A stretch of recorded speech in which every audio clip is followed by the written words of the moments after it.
A really well-produced song, for me, often comes down to moments. That part that makes you smile really big, or the thing that sends the sort of dopamine chill up your spine. Those are the things that make a good production really stick out to me. So today I'm going to share 3 tricks that I like to use to create moments in my songs to make them pop. We're going to use my song Darkness as an example. As you can see, there are a lot of tracks inside of this session. So we're going to start with the very first, most basic thing that I like to use to create a moment in my song. And that is quiet, silence, the absence of everything going on. This song is a really big production. So by introducing a really quiet moment, I can create a moment that then allows the song to explode.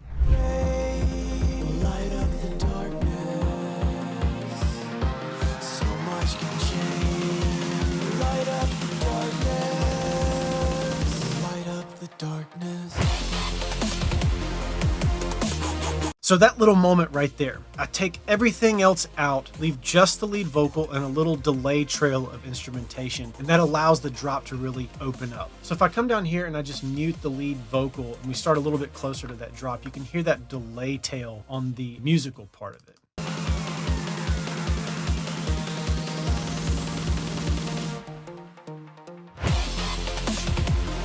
So that's trick number 1 that I use to create a moment here. Now, the second thing that I like to do is lean heavily on automation. If I open this track up to the automation window, you can see that I have automated a ton of stuff. Now, to take a step back, if you're not using automation at all, this single trick, if you take nothing else from this video, will absolutely change the game for you. It doesn't matter if you're making heavy electronic music like what I make, pop music, rock music, hip hop, anything you can think of. Automating is a game changer when it comes to producing a song. So obviously I'm using a lot of automation here, but to build up to this moment right before the drop, in addition to that silence that we just looked at, I'm also automating the EQ spectrum on several different instruments. So if we take the drum track here, I'll isolate out just this snare drum here. I'm automating to start low and then move up the spectrum so that the snare drum kind of appears out of this sort of muted sound to being fully present right before I take everything else back away to create the drop.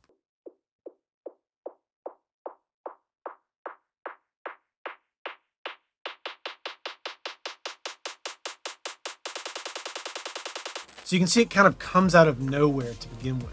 And then I also did a little bit of extra automation down here on this arpeggiated sort of lead line that I've got going on. Not only did I automate the high end of it to sort of appear out of nowhere like the snare drum, but I also automated the low cut frequency so that it loses that low end rumble right before the drop. So everything sort of seems to kind of suck up and lose its power right before everything goes dead silent, so that when the drop hits, everything explodes wide and you get that full breadth of the EQ spectrum all at the same time.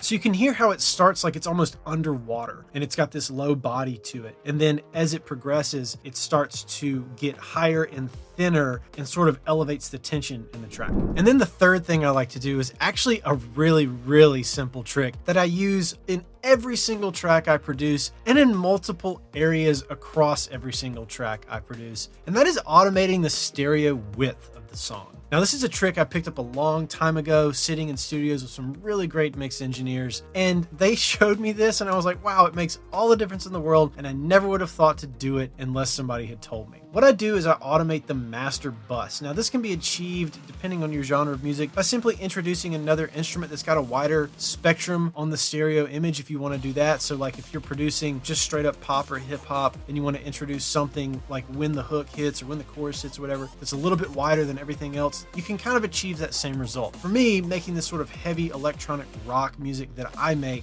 I like to just bring everything down small and then open it right back up. So if you look at the very bottom of the screen here on the master bus track, this green line is the stereo width automation. So I've got it at plus 25% starting out, and then right at this moment here, I'm pulling it down to negative 50%, and then I'm bumping it back up even higher at the drop. So the song goes from here to here all the way out to here. And I do that so that when the drop actually happens, it explodes. And right before the drop, it sucks into a very minuscule image, almost a mono image of the song, which then will sort of accent that explosion when the downbeat happens with everything in all together. Light up the darkness.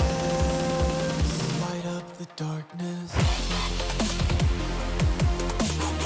So these three elements together help me to craft a really cool moment, I think, for my song Darkness. Now, if you want to check this moment out specifically in action, I will leave a link to my song Darkness in the description of this video so you can go listen to it for yourself. And if you want to listen to this moment specifically, definitely recommend a good pair of headphones so that you can hear especially the stereo image, which I'm pretty proud of. Now, at the end here, if you want to check out something else about how I make my music, you can check out this video right here.